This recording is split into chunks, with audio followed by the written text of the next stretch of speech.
Oke, selamat datang. Di sesi kali ini kita akan coba membedah salah satu argumen filosofis yang paling tua ya, dan mungkin paling berpengaruh, logika di balik konsep penyebab pertama. Kita akan menyelami salah satu pertanyaan paling fundamental, paling dasar soal eksistensi. Pertanyaannya simpel, kenapa ada sesuatu alih-alih tidak ada apa-apa? Dan yang menarik, kita akan lihat gimana para pemikir mencoba menjawab ini hanya dengan modal kekuatan logika. Nah, untuk bisa menjawab pertanyaan raksasa tadi, kita perlu bedah dulu nih dua cara berpikir yang berbeda. Dua alat yang seringkali kita pakai, kadang tanpa sadar. Jadi di satu sisi ada yang namanya logika ilmiah. Ini yang menjawab pertanyaan gimana caranya, prosesnya gimana, mekanismenya gimana. Tapi di sisi lain ada logika mistis yang lebih dalam, yang nanyanya kenapa. Nah, pembahasan kita kali ini ada di persimpangan keduanya. Kita akan pakai alat-alat logika formal yang kaku, tapi untuk menjawab pertanyaan yang sangat mendalam. Oke, sekarang kita masuk ke intinya. Kita akan bedah argumennya. Anggap saja ini semacam pembuktian matematis ya, atau mungkin lebih gampang kalau kita bayangkan seperti barisan domino yang panjang. Argumen ini mencoba membuktikan kenapa harus ada yang namanya penyebab pertama. Oke, langkah pertama kita harus sepakat dulu soal definisi. Gini, segala sesuatu yang ada di alam semesta ini bisa kita bagi jadi dua kategori. Cuma dua. Pertama, entitas dependen. Dia ada karena ada penyebabnya, dia bergantung sama hal lain. Kedua, entitas independen. Dia ada ya karena dirinya sendiri, nggak butuh penyebab, nggak ada pilihan ketiga. Nah, pembuktian ini dia berdiri di atas dua pilar, dua asumsi dasar yang kita sebut aksioma. Anggap aja ini aturan mainnya, ya. Pertama, kausalitas. Semua yang dependen, yang bergantung, pasti punya sebab. Masuk akal kan? Kedua, anti-regresi tak terbatas. Rantai sebab akibat itu nggak bisa mundur terus-menerus tanpa akhir. Harus ada titik awalnya. Metode yang dipakai ini cerdas banget. Namanya reductio ad absurdum atau pembuktian lewat kontradiksi. Caranya gini, kita pura-pura setuju dengan kebalikannya. Kita asumsikan lawan dari yang mau kita buktikan itu benar. Terus kita tunjukkan kalau asumsi itu ternyata mentok, nggak masuk akal, atau bahkan menciptakan paradoks. Seperti, ya, mencoba menggambar lingkaran yang bersudut. Oke, siap? Mari kita ikuti logikanya bareng-bareng. Langkah pertama, kita anggap aja, oke, tidak ada penyebab pertama. Nggak ada entitas independen. Konsekuensinya apa? Nah, masuk ke langkah dua, berarti semua yang ada di dunia ini sifatnya dependen kan? Butuh sebab. Kalau gitu, lanjut ke langkah tiga, setiap hal pasti punya penyebab sebelumnya, yang juga butuh penyebab, dan begitu seterusnya. Mundur terus tanpa henti. Nah, ini dia masalahnya. Di langkah 4, kita nabrak aturan main kita sendiri, yaitu aksioma anti-regresi. Coba deh bayangin, kalau barisan domino ini gak ada yang pertama kali mendorong, gimana caranya domino yang ada di depan kita sekarang bisa jatuh? Gak mungkin kan? Makanya, di langkah kelima, kita bisa simpulkan, asumsi kita di awal tadi pasti salah.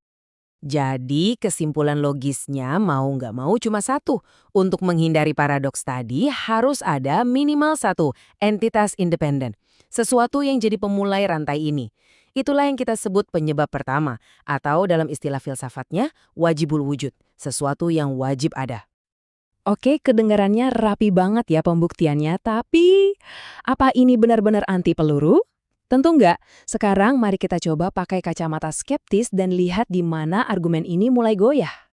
Serangan pertama langsung ke salah satu fondasinya, yaitu aksioma anti-regresi. Kaum skeptis bilang, sebentar dulu, emang kenapa kalau rantai sebab akibat itu mundur terus selamanya? Mungkin itu nggak memuaskan buat kita yang cari jawaban final. Tapi apakah itu benar-benar mustahil secara logika? Belum tentu. Nggak memuaskan itu beda loh sama salah secara logis. Tapi ada kritik yang lebih menusuk nih. Ini mengincar lompatan logika yang paling besar dalam argumen ini, yaitu perubahan dari sekedar penyebab menjadi sosok pencipta. Inti kritiknya tuh begini, oke, kita terima deh. Logika mungkin membuktikan harus ada semacam sumber atau dasar dari eksistensi, fine. Tapi untuk bilang bahwa sumber ini punya kehendak, punya kesadaran, punya niat, wah, itu lompatan yang jauh. Itu bukan lagi kesimpulan logis, itu udah masuk ranah interpretasi, ranah keyakinan. Jadi setelah kita lihat argumen pro dan kontranya, posisi kita di mana sekarang? Oke, mari kita coba petakan, kita bikin rangkumannya. Apa sih yang berhasil dibuktikan oleh argumen ini dan di mana logika mulai angkat tangan? Nah, tabel ini ngerangkum semuanya dengan jelas banget. Kita lihat ya. Poin pertama, penyebab pertama itu ada. Statusnya hijau, kuat secara rasional. Tapi, coba lihat poin kedua. Penyebab pertama itu punya kehendak. Warnanya jadi kuning. Ini sifatnya inferensial, artinya ini adalah penjelasan yang terbaik, tapi bukan berarti satu-satunya kemungkinan. Nah, yang terakhir, keyakinan itu jadi wajib secara logis. Statusnya merah. Ini adalah lompatan non-logis. Akal sehat bisa nganterin kamu sampai ke depan pintu, tapi dia nggak bisa dorong kamu masuk. Dan inilah poin kuncinya. Argumen semacam ini, dia bisa jadi peta yang mengantarkanmu sampai persis di depan pintu. Dia memberikan alasan yang kokoh, yang rasional untuk percaya. Tapi, logika nggak pernah bisa memaksa kamu untuk memutar kenop pintu dan melangkah masuk. Keputusan untuk masuk itu adalah komitmen personal, komitmen eksistensial. Ini membawa kita ke bagian akhir dan mungkin yang paling penting dari pembahasan kita. Kita bergeser sedikit dari argumen yang abstrak ke pertanyaan yang jauh lebih personal. Terus semua ini artinya apa buat kita? Ketika kita sadar bahwa sebuah argumen logis punya batas, itu bukan berarti argumennya gagal loh. Justru sebaliknya, itu adalah tanda kedewasaan intelektual. Ada istilahnya untuk ini, kerendahan hati epistemik, yaitu kesadaran bahwa peta logika kita, secanggih apapun, nggak akan pernah bisa mencakup seluruh wilayah realitas yang sebenarnya. Jadi, apa takeaway-nya? Mungkin peran paling rasional yang bisa kita ambil bukanlah sebagai pembawa kebenaran yang merasa paling tahu, tapi lebih sebagai fasilitator penalaran.